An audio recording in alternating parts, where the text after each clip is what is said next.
안녕하세요. 저는 유치원 교사로 일하고 있는 37살의 여자입니다. 요즘 교사들의 안타까운 많은 사건이 뉴스에 나오고 있는데 저 역시 진상 학부모들의 갑질 때문에 위기의 순간을 간신히 넘겼답니다.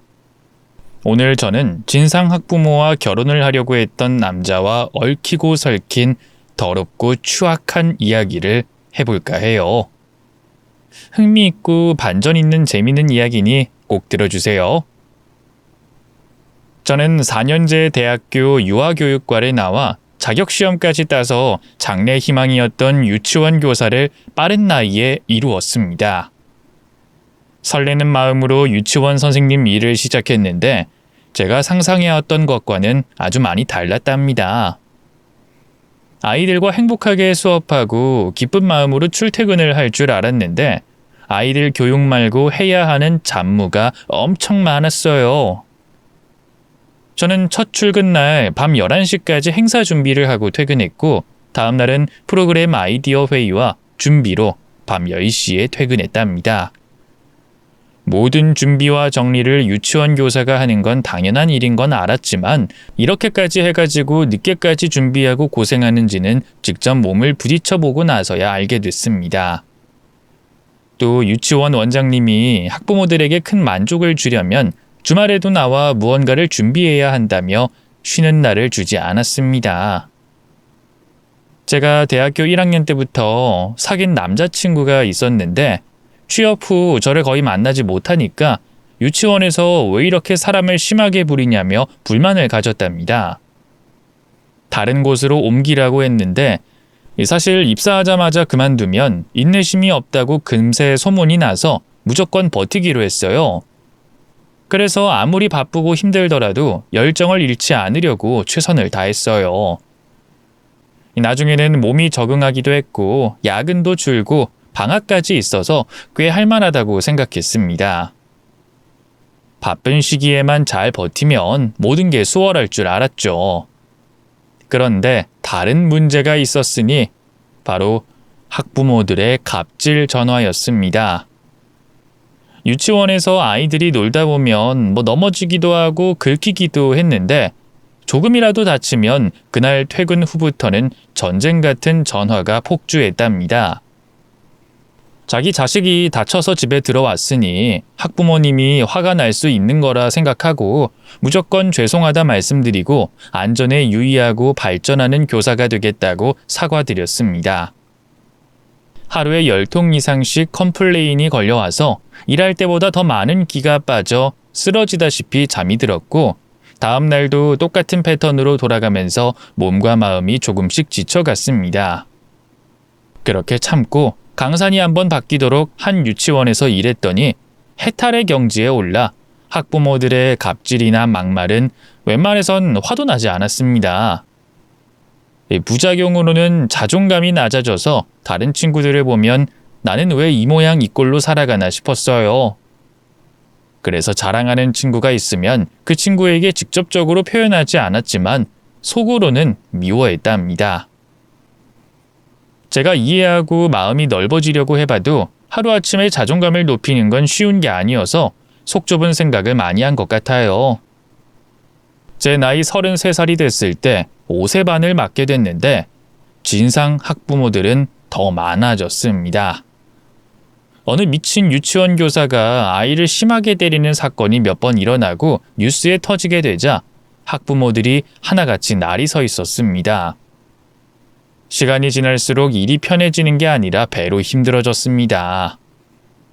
육체적으로는 버틸만 했는데 감정 노동은 정말이지 머리가 깨질 듯이 힘들었어요. 저뿐만 아니라 다른 유치원 선생님들도 마찬가지였어요. 아이들이 모두 집으로 돌아가면 학부모들의 폭주하는 전화를 받고 아주 사소한 것들로 욕을 먹었답니다. 그중 저에게 심하게 쌍욕하며 인격을 모독했습니다. 5세 남자아이 엄마였는데 하루도 쉬지 않고 전화로 괴롭혔답니다. 하루는 아이가 어디서 다쳤는지 모르겠지만 무릎에 멍이 들어 집에 돌아갔는데 전화에 대고 욕을 1시간 동안 하더군요. 아유, 선생님. 우리 진욱이 무릎을 왜 멍이 들었어요? 내 새끼한테 무슨 짓 한 거죠? 혹시 내 아들한테 화풀이 하려고 손댄 거 아니에요? 진욱이가 내가 묻는 말에 대답을 하지 못하다가 유치원에서 다쳤다고 하니까 김 선생님이 그랬다는데? 진욱이 어머님, 아닙니다. 유치원에서는 아무 일도 없었어요. 넘어지지도 않았고 어디 부딪히거나 싸움이 나지도 않았어요. 다른 곳에서 다친 게 아닐까요? 내가 존댓말 해주면서 선생님이라고 호칭해주니까 니년이 진짜 선생인 줄 아니? 야, 내 아들이 유치원에서 다쳐 돌아왔다는데 팔빼말 거야, 이 보모년아? 그 말을 듣고 저는 침착하게 대답했습니다. 어머님, 화가 많이 나셨군요. 근데 유치원에서는 아무 일 없었어요. 진욱이가 유치원이 끝나면 여러 학원을 가는 걸로 알고 있는데 그곳들 중 한 곳에서 다친 게 아닐까요? 이 보모년이 돌았나? 야, 그럼 내 아들이 거짓말한다는 거야? 그리고 학부모가 화났으면 죄송하다고 사과부터 해야 하는 거 아니냐? 넌 가정교육 어떻게 받았길래 태도가 그 모양인 거야? 이번에도 저는 꾹 참고 조심스럽게 말했죠. 어머님, 진욱이가 다친 건 저도 마음이 아파요. 근데 제가 사과를 하게 되면 유치원에서 사고가 난 것으로 오해하시고 다른 문제를 삼는 분들이 있거든요. 저희는 잘못한 것만 사과드리지 일어나지 않은 일을 무조건 죄송하다고 하지 않습니다. 언짢게 들리셨다면 죄송하지만 이게 제 대답이에요. 다시 한번 말씀드릴게요. 진욱이가 무릎 다친 건 유감이고 안타깝고 저도 가슴 아픕니다. 하지만 저희 유치원에서는 아무런 일도 없었습니다. 못 믿으시겠다면 CCTV 확인하셔도 됩니다, 어머님. 저희가 먼저 사과하면 치료비 물어내라. 네가 병원 데리고 다녀와라. 그보다도 심하면 고소를 하기까지 해서 교사들이 곤란한 상황이 닥치게 되거든요. 그래서 저희 유치원 교사들이 잘못한 일이 아니면 사과는 하지 않았어요. 어쨌든 제 대답이 마음에 들지 않았던 진욱이 어머님은 다음날 아이들과 수업하고 있는데 문을 발로 차고 들어와서 바로 제 머리채를 잡고 흔들었습니다. 어머님, 이러지 마세요. 아이들 앞에서 이러시면 안 됩니다. 밖에 나가서 기다려주세요. 애새끼들 코 묻은 돈 빨아먹고 사는 기생충 보모년이 감히 나한테 까불어? 너 어제 뭐라고 했지? 잘못한 게 없어서 사과는 못하지만 가슴은 아프다고? 그게 말이야 막걸리야? 이 우라질려나? 어머님, 아이들이 다 놀라잖아요. 머리 놔주시고 밖에서 말씀하세요. CCTV로 다 찍히고 있어요. 지금 놓지 않으면 저도 가만히 있지 못합니다. 제가 알아듣게 말했지만 학부모는 더 흥분해서 저를 바닥에 눕혀놓고 양뺨을 사정없이 갈겼습니다. 교실 안에 아이들은 울고불고 난리가 났고 다른 반 선생님들이 들어오셔서 성급히 아이들부터 다른 교실로 옮겼습니다. 그리고 학부모님은 말리려고 했는데 그 진상 엄마가 자기 몸에 손대면 이 유치원을 개박살 내겠다고 협박하더군요. 이 기생충 보모년들아, 너희 내가 누군지 몰라? 우리 아빠가 초등학교 장이고 작은 아빠는 교육감이야. 내 말 한마디면 니들 하루아침에 백수로 만들다 못해 형사처벌도 받게 할 수 있다고. 그 말이 무섭게 들리진 않았지만 다들 똥 같은 학부모에게 손을 대고 싶지 않았는지 말로만 그만하라고 말리더군요. 결국 제 얼굴이 호빵보다 심하게 부어오르고 코피까지 터지고 나서야 손찌검을 멈췄습니다. 이에 저는 학부모에게 확실하게 경고했습니다.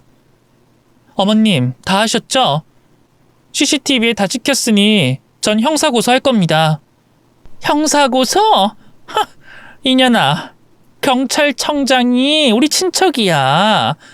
내가 아무것도 없이 이 난리 쳤을 거라 생각하니? 니년이 하고 싶은 대로 해봐. 누가 이기는지 보자고. 진욱이 어머니는 저를 개패듯이 패고 인격모독을 실컷 하고 경고까지 날린 뒤 유치원에서 떠났습니다. 그래서 저는 바로 퇴근 준비를 했어요. 병원에 가서 치료받고 진단서를 떼어 신고할 생각이었죠. 근데 원장님이 제 앞을 가로막았습니다. 김 선생, 많이 다쳤어? 아프지? 아휴, 저 옆편네는 소문보다 더하네. 어린이집 보낼 때도 그렇게 난리를 쳤다더니.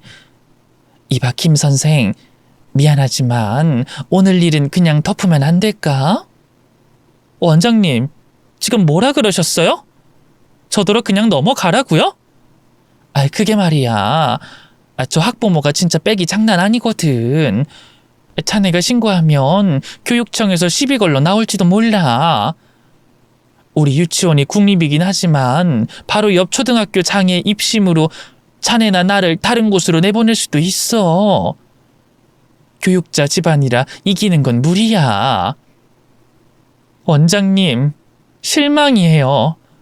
10년을 유치원에서 몸과 마음을 갈아가며 일했는데 이렇게 얻어맞은 걸 보고 그냥 넘어가라고요? 김 선생, 요즘 어린이집이나 유치원에서 교사들이 애들 때린 건 뉴스에 터진 거 몰라? 지금 자네가 경찰서에 가면 되려 우리 유치원에 조사 나와서 이것저것 시비 걸고 넘어질 거야.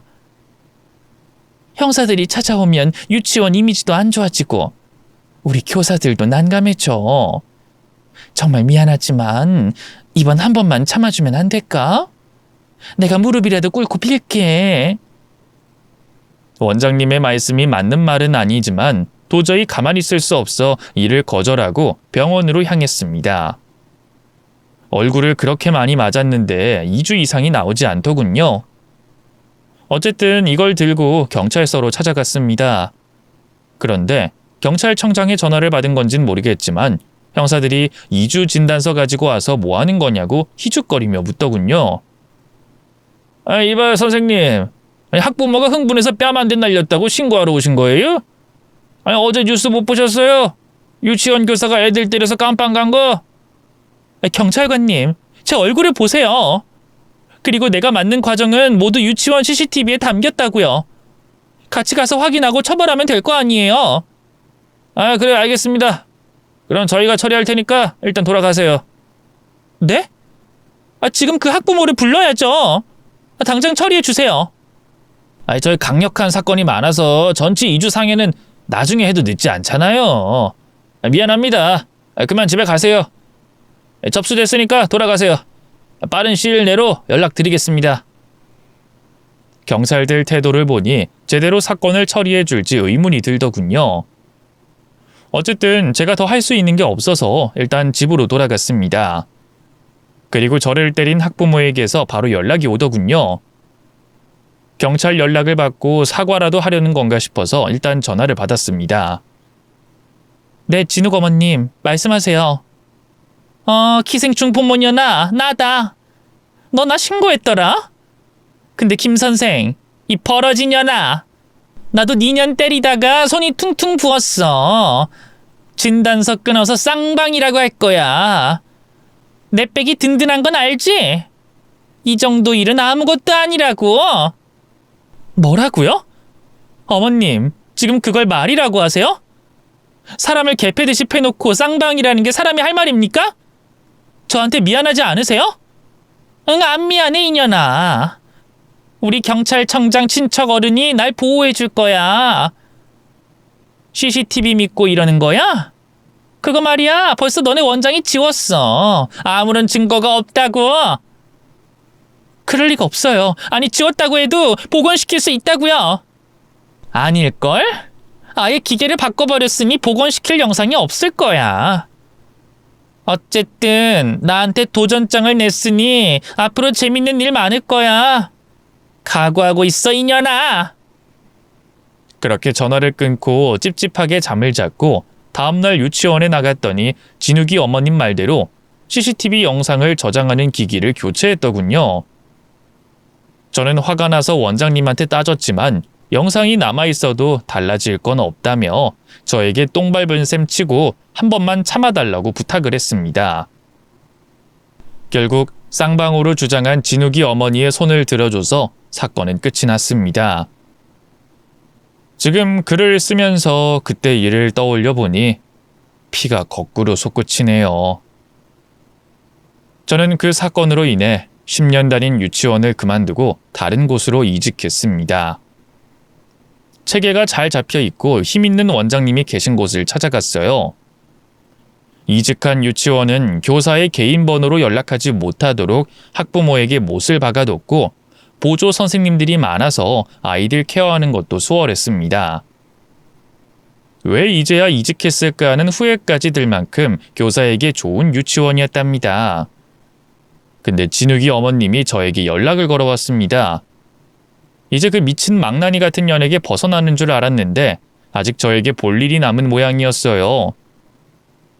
전화 거절을 했다가 제가 일하는 유치원으로 찾아올까봐 연락을 받았습니다. 김 선생, 유치원 옮겼다면서? 네, 어머님. 이제 볼 일도 없고 연락할 일도 없지 않나요? 왜 볼 일이 없다고 하는 거지? 내 아들 무릎 다친 거 책임져야지. 병원에서 치료비가 500만 원 나왔어. 이거 네가 보상해야겠다. 뭐라고요? 500만 원? 이봐요 어머님, 아니 아줌마. 내가 아직도 우습게 보이냐? 갈기갈기 씹어먹으려나? 나 때문에 다친 게 아니라고 몇 번을 말해. 아이고, 욕도 할 줄 아네. 김 선생 화나면 이렇게 무섭구나. 잘못했다고 용서 빌면 눈 감아주고 넘어가려고 했는데 안 되겠구나. 어이, 애새끼 코 묻은 돈 빨아먹고 사는 기생충년아. 내가 교육청에 니년 고발하고 경찰 검찰 찾아가서 우리 애를 학대했다고 신고할 거야. 내가 빽 많은 거 알지? 신고당하기 싫으면 돈 들고 사과하러 와라. 그 진상년은 말 같지도 않은 경고를 하고 전화를 끊더군요. 저는 유치원 교사를 관두면 관뒀지 절대 악랄한 년한테 돈을 갖다 바치고 사과할 생각은 추호도 없었습니다. 제가 전화로 욕을 한 게 심해 보이긴 하지만 10년 넘게 유치원 교사로 일하며 이런 미친 개 쌍또라이는 처음이었고 다신 보고 싶지 않아 전화번호를 차단했습니다. 그러자 며칠 뒤 그년이 저희 유치원에 찾아왔어요. 물건을 집어던지며 행패를 부렸는데 제 이름을 부르며 당장 나오라고 했어요. 저는 오늘 모든 걸 다 때려치울 각오로 또라이 년을 보러 교실에서 나가려는데 원장님이 저를 막아서더니 자기가 처리하겠다고 하더군요.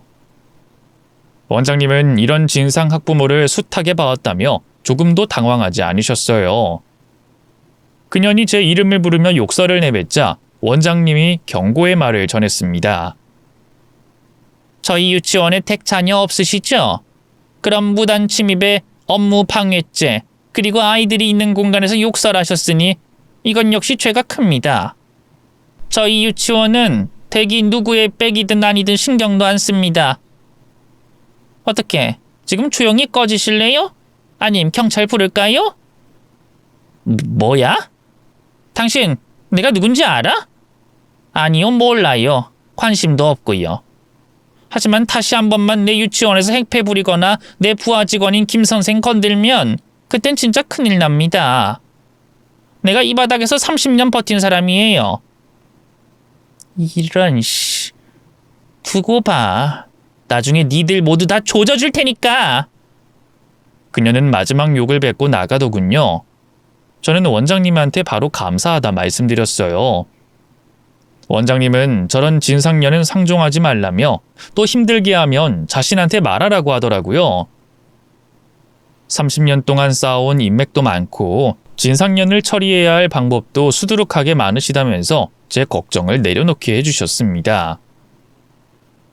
그날 이후 진욱이 어머님은 다시는 저를 찾아오지도 전화도 하지 않았습니다. 새로운 유치원 원장님이 진짜로 무서운 모양이더군요. 그래서 전 지난 일을 다 잊어버리고 즐겁게 일했습니다. 몇 달 뒤, 저와 사귀고 있던 남자친구가 이제 그만 결혼하자고 하더군요. 10년 넘게 사귄 데다 나이도 30이 훌쩍 넘었으니 가정을 이루고 아이도 빨리 낳고 싶다고 했어요. 저 역시 유치원을 옮기면서 마음의 여유가 생겼기 때문에 결혼할 마음이 들었습니다. 아마 그 유치원에 남았더라면 결혼이고 뭐고 엄두가 나지 않았을 겁니다. 그래서 저와 그이는 양가 부모님을 모시고 상견례를 잘 치렀고 결혼 준비를 시작하게 됐어요. 근데 새 학기가 시작되는 시점이라 유치원 교사인 저는 준비할 게 너무 많았습니다. 행사나 파티 같은 건 유치원을 옮겨도 똑같이 진행되기 때문에 늦은 밤까지 아이디어 회의를 했고 종이를 오리고 붙이고 여러 가지 일을 해야만 했어요. 결혼 준비한다고 저만 빠지면 눈치도 보이고 미안해서 남자친구에게 부탁의 말을 전했습니다. 자기야, 미안한데 나 새학기라 2달 동안은 아마 쉬지 못하고 일만 할 것 같아. 결혼 준비를 자기가 해주면 안 될까? 새학기만 되면 전쟁이구나. 알았어, 내가 준비할게. 근데 내가 센스가 없으니까 웨딩 플래너 불러서 해도 되지? 그럼 당연히 되지. 자기야, 진짜 미안해. 결혼 준비는 같이 해야 되는 건데 대신 한가해지면 당신 내조 제대로 할게. 그래, 알았어. 자기야, 아무리 바빠도 밥은 거르지 마. 쉬엄쉬엄하고. 응, 그렇게 할게. 이제 곧 우리가 부부가 된다니 신기하다. 10년 넘게 연애해서 아무렇지 않을 줄 알았는데 왜 이렇게 설렐까? 자기도 설레? 당연하지. 내 눈에 자기는 늘 여신 같은 존재잖아. 항상 예쁘고 아름다워서 매일매일이 설렌다고. 근데 자기야, 이번에 옮긴 유치원은 어때? 거기도 진상 학부모 있어? 아니, 진상이 있는지 없는지 몰라. 원장님이 중간에서 다 해결해 주시거든. 지난번 유치원 원장이랑은 차원이 달라. 다행이다. 자기 뺨 맞고 왔을 때 내가 얼마나 속상했는 줄 알아? 그 못돼 처먹은 년 찾아가서 갈기갈기 찢어버리고 싶었다니까. 아이고, 그러셨어요? 여자친구가 다쳐서 마음이 아프셨어요? 이젠 그런 일 없을 테니까 걱정하지 마.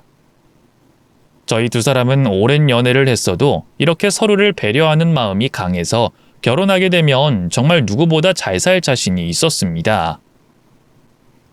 결혼 준비를 한 달 동안 예비 남편이 잘 하고 있었고 신혼집에 혼수도 무사히 잘 드렸습니다.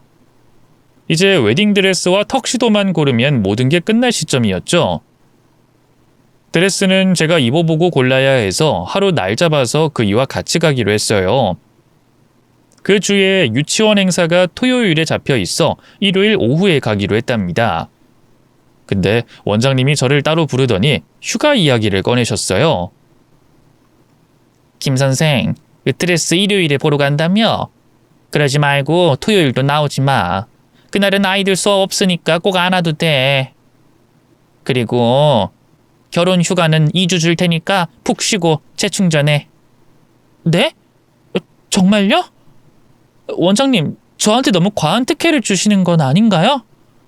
김 선생이 내 뒤를 이을 사람인 건 확실하니까 이렇게 베푸는 거야.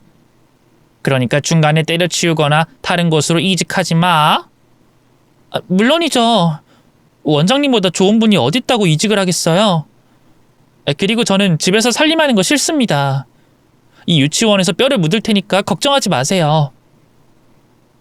그렇게 원장님의 배려로 토요일 행사날 쉴 수 있었습니다.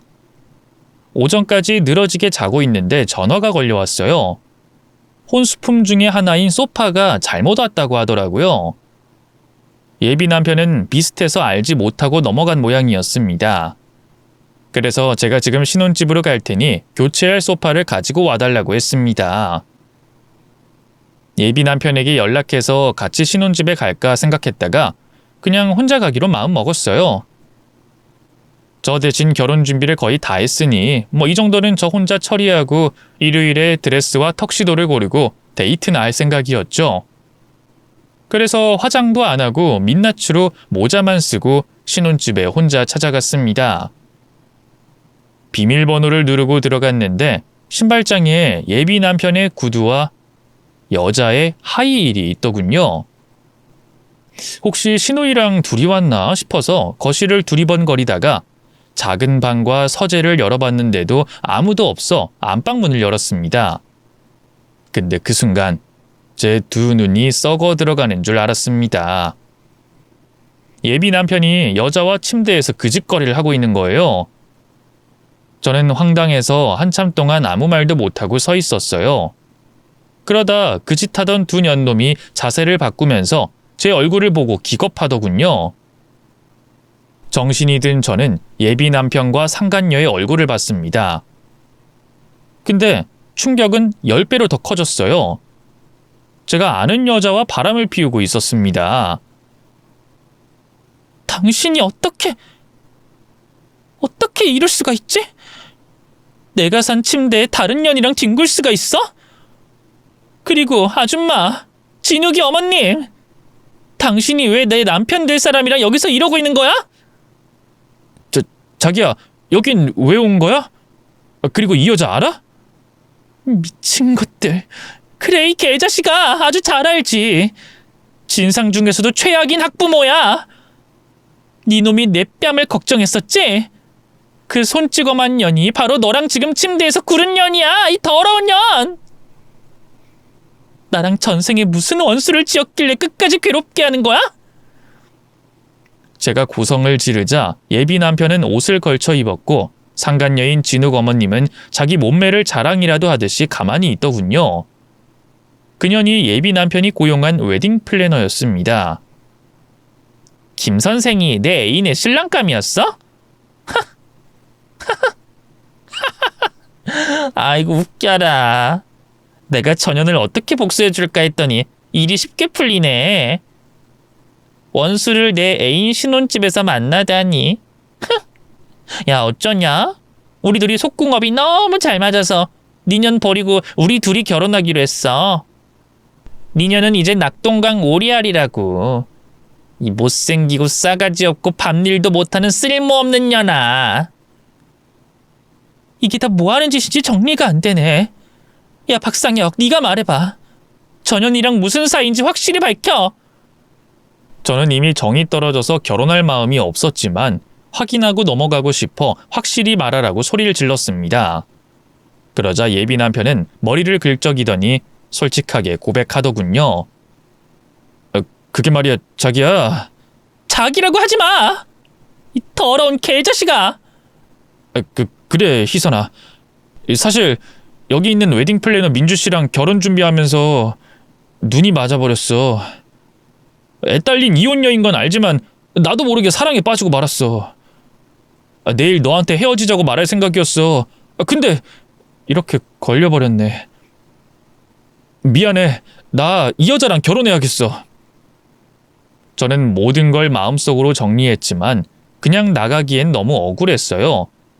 그래서 예비 남편의 뺨따기를 사정없이 갈겼더니 상간녀가 발가벗은 몸으로 덤비더군요. 이년이 내 서방한테 뭐하는 짓이야? 야, 니년이랑 아직 결혼한 것도 아닌데 왜 마누라 행세하면서 사람을 때려? 아, 맞다. 아줌마 소문 있지? 바람나서 남편한테 이혼당했다고. 아닌가? 아, 니년 몸이 축 처져서 볼품 없어서 남편이 바람났다고 했지? 맞아, 내가 들은 게 그거다. 뭐야, 이년아? 니년이 뭘 안다고 내 과거를 들추고 지랄이야? 저와 상간녀는 머리채를 붙잡고 몸싸움을 심하게 했는데 예비 남편이 저희 둘을 갈라놓고 말렸습니다. 그이는 저에게 조용히 나가주면 혼수 자금과 피해 보상금까지 다 주겠다고 하더군요. 희선아, 그만 나가줘. 그리고 이 여자한테 함부로 하지 마. 내가 사랑하는 여자야. 너한테 줄 돈은 이번 주 안으로 줄게. 그러니까 그만 나가줘. 나쁜 새끼. 10년 넘게 너 하나만 바라보고 있었는데 딴 여자랑 눈이 맞아? 그것도 내가 가장 증오하던 년이랑? 이제 보니 너도 나한테 악연이었나 보다. 네 놈이 어떤 놈인지 알았으니까 끝내자. 혼수는 전현이랑 같이 쓰면서 살면 될 것 같으니까 혼수 자금 나한테 돌려줘. 알겠어. 미안해, 희선아. 저는 더러운 두 년놈의 면상을 보고 싶지 않아 그대로 나오려고 했습니다. 그러자 상간녀가 낄낄거리면서 제 뒤통수에 대고 개 같은 소리를 짓거렸습니다. 아이고 어쩌냐 보무녀나. 네가 그렇게 오랫동안 사랑한 남자가 나한테 반해버렸네? 이제 알겠지? 나는 원하는 걸 다 이룰 수 있는 여자라는 걸. 니년 인생 더 조져주고 싶었는데 오늘 제대로 꺾어줬으니 내버려 둘게. 잘 가라. 애들 코 묻은 돈 빨아먹고 사는 기생충년아. 거기서 상간녀를 더 족쳐줄까 했지만 아직은 제대로 된 때가 아닌 것 같았어요. 더 세고 강하게 먹여주기로 하고 피식 웃고 신혼집에서 나왔습니다. 바람난 두 년놈은 청첩장에 신부 이름만 바꾸고 결혼식을 치르기로 했답니다. 예비 시부모는 상간녀의 집안이 재력가의 교육자 집안이라서 애딸린 이혼녀에도 환대해주면서 허락해줬다네요. 제가 이 얘기를 친정 부모님한테 들었는데 결혼이 깨진 게 천만다행이라고 생각했습니다. 시댁 식구들 모두 속물에 거지 근성이 있는 걸 알게 됐으니 결혼이 깨진 건 하늘이 도운 거라 확신하고 믿었습니다. 저는 큰 그림을 그리기 위해 흥신소를 찾아갔습니다. 여러 가지로 능력 있다는 소문을 듣고 지방까지 가서 흥신소장을 만났어요. 비싼 돈을 주고 작전을 짜서 두 년놈을 제대로 밟아주기로 결심했습니다. 몇 주 뒤 기대하고 있던 예비 남편과 상간녀의 결혼식이 다가왔는데 저는 집에 있었어요. 제가 갈 필요가 없었거든요. 이윽고 흥신소장이 저에게 영상통화를 걸어 상황을 실시간으로 보여줬습니다. 저는 침대에 누워서 팝콘을 먹으며 관전하기 시작했습니다. 하객맞이를 한 양가 식구들은 예식장 안으로 들어갔고 곧 신랑과 신부가 입장했습니다. 예식장의 거대한 전광판에 두 년놈의 사진과 편지 등의 영상이 잔잔하고 포근한 음악과 함께 나왔는데 흥신소장이 전광판과 연결된 노트북을 해킹해서 다른 영상을 틀었습니다.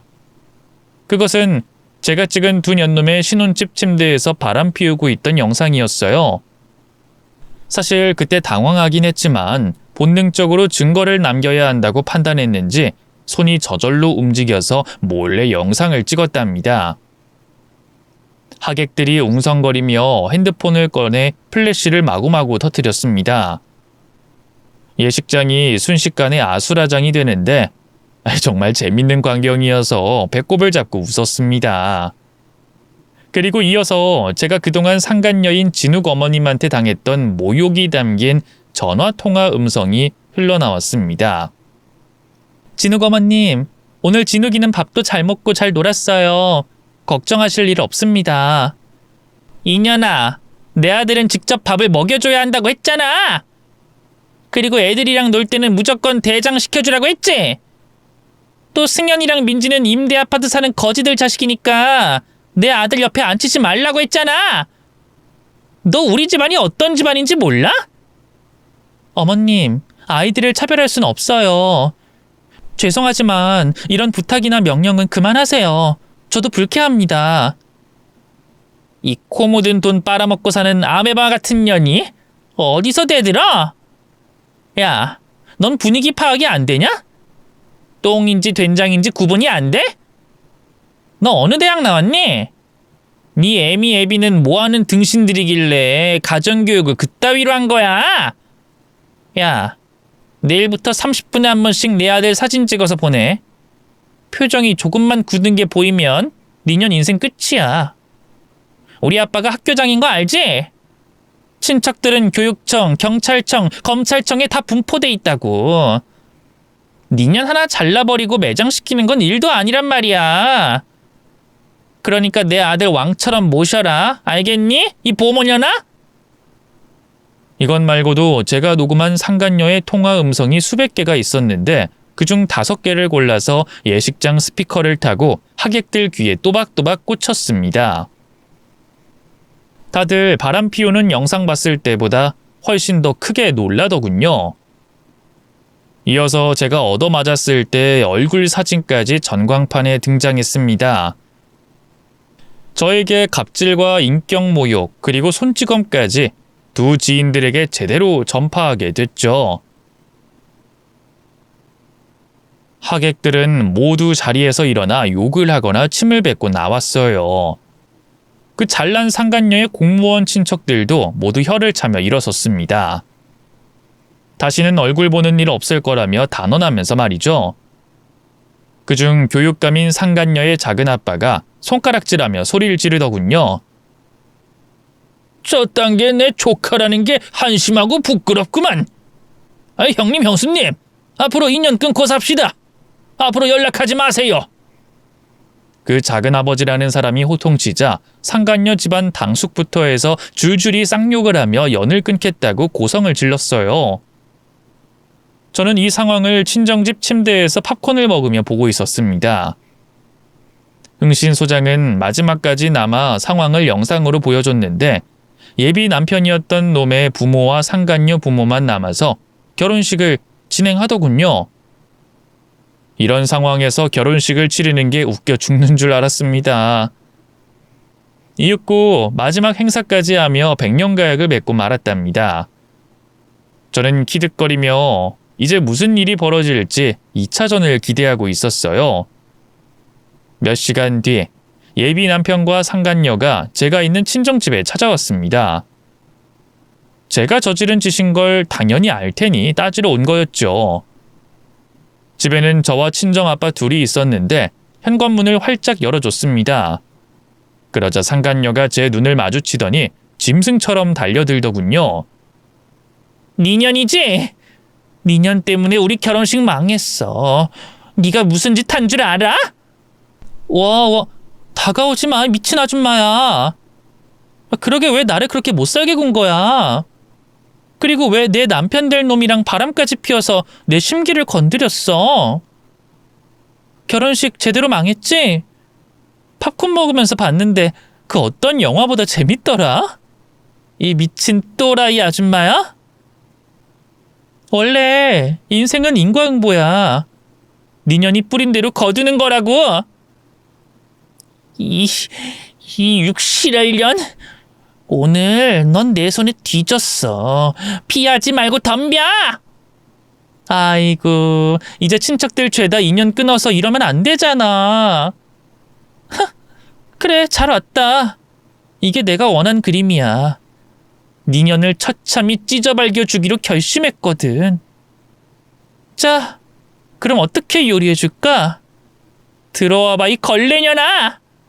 저는 소파 뒤에 숨겨놨던 흥신 소장에게 빌린 검도용 죽도를 꺼냈습니다. 그리고 바로 상간녀의 머리를 빠박 2대 날리고 몸통을 사정없이 갈겼어요. 지난번에 머리채를 잡히고 양뺨을 맞았던 것에 10배로 돌려주려고 구석에 수그리고 있는 상간녀를 돼지도록 패줬어요. 한편 예비 남편이 저를 말리면서 공격하려고 하자 친정아빠가 나섰습니다. 아빠는 왕년에 보디빌딩을 하셨던 분이어서 힘으로 그 일을 제압했습니다. 한 팔로 헤드락을 걸고 주먹으로 핵꿀밤을 갈겼어요. 예비 남편은 비실비실한 놈이라 아빠한테 머리통을 수십 대 맞고 쓰러졌습니다. 그렇게 두 년놈은 친정집에서 제대로 박살났죠. 이것이 2차 복수였죠.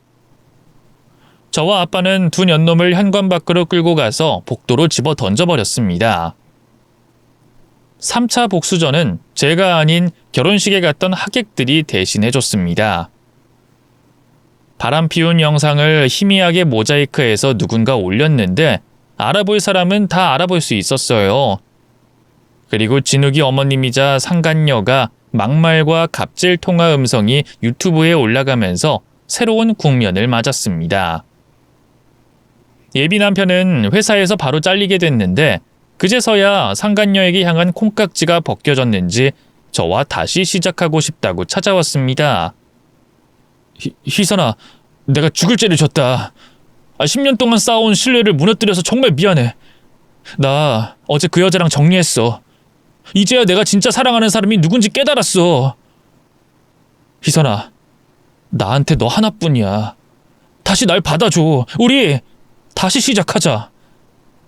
이 병딱이 뭐라는 거야? 야, 바람나서 결혼식까지 치른 주제 어디서 수작을 부려? 내가 그렇게 만만해 보이니? 아니, 절대 그런 거 아니야. 내가 정신 차려서 다시 제자리로 돌리려고 그러는 거야.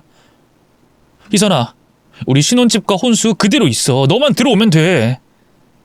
미친 자식. 그 침대에서 그년이랑 굴러놓고서 나더러 거길 들어오라고? 꿈도 야무지다. 이 개자식아. 야, 꺼져. 이미 늦었어.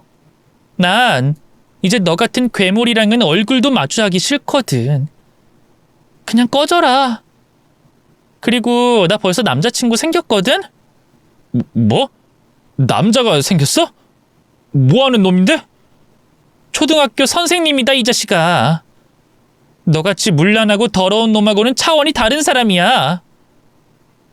희선아, 그 남자랑 잤어? 잤지? 그럼 너도 바람 피운 셈으로 하고 우리 둘이 다시 합치자.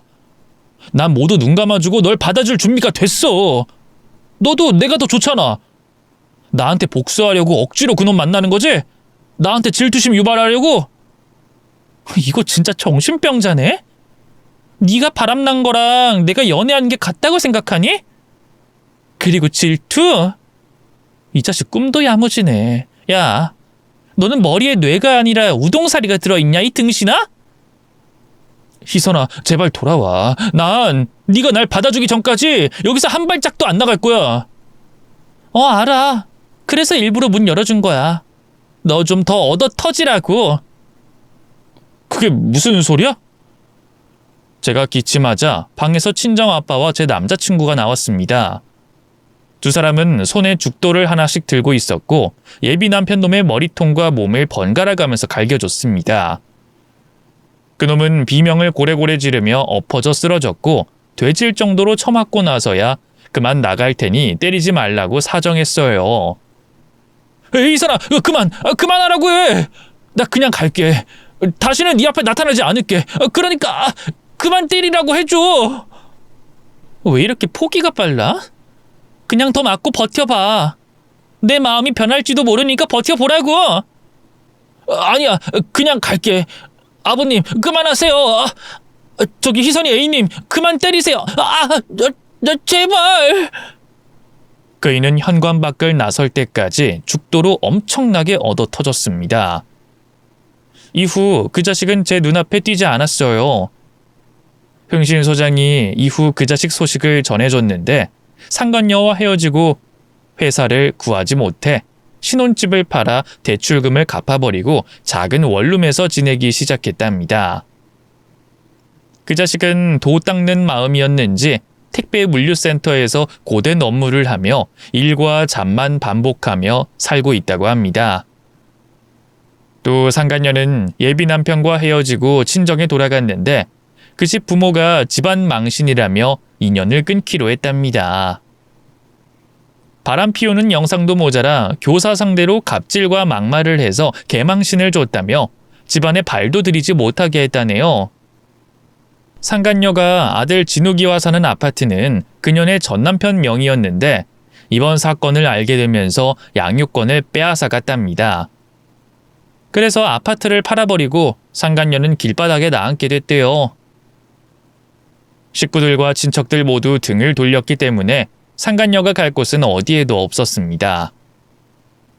결국 아들까지 빼앗기고 눈이 뒤집힌 그년이 저에게 복수하겠다고 유치원으로 찾아왔어요.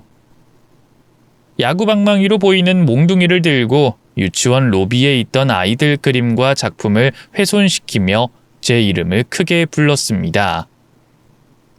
김희선 나와! 내 인생 망친 것도 모자라 내 아들까지 빼앗기게 만든 보모년 나오라고! 저는 그 목소리를 듣고 수업을 하다 말고 로비로 뛰어나갔습니다. 당신 뭐야? 지금 야구방망이 들고 유치원 찾아온 거야?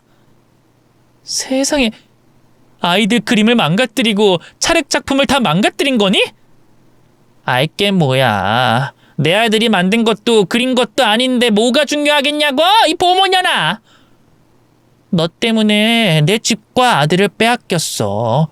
네 년이 예식장에서 한 짓 때문에 내 인생이 시궁창에 처박혔다고! 시궁창? 아깝네. 난 생지옥에 빠지길 바랬거든. 그리고 네 아들은 네 남편이 키우는 게 100번 낫겠다. 너 같은 미친 개또라이 애미 밑에서 크면 어떻게 크겠니? 이 잡년이 끝까지 까부네? 무릎 꿇고 비료도 시원찮을 판에 뭐? 날 생지옥으로 보내겠다고? 내가 미친 개또라이라고? 좋아. 실컷 욕해라. 오늘 너 죽고 나 죽고 할 테니까. 상간녀가 야구방망이를 휘두르며 저에게 달려들자 갑자기 튀어나온 원장님이 아이들이 가지고 노는 블록으로 상간녀 머리통을 내리쳤습니다. 블록이 산산이 분리되면서 상간녀도 바닥에 자빠져 정신이 분리됐답니다.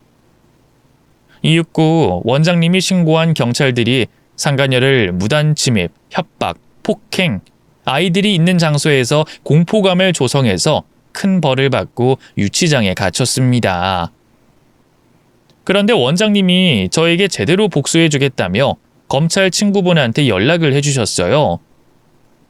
무조건 기소해서 감옥에 넣어달라고 입김을 불어넣으셨습니다. 그러자 상간녀이자 진욱이 엄마는 징역 1년을 선고받아 감옥에 들어가게 됐습니다.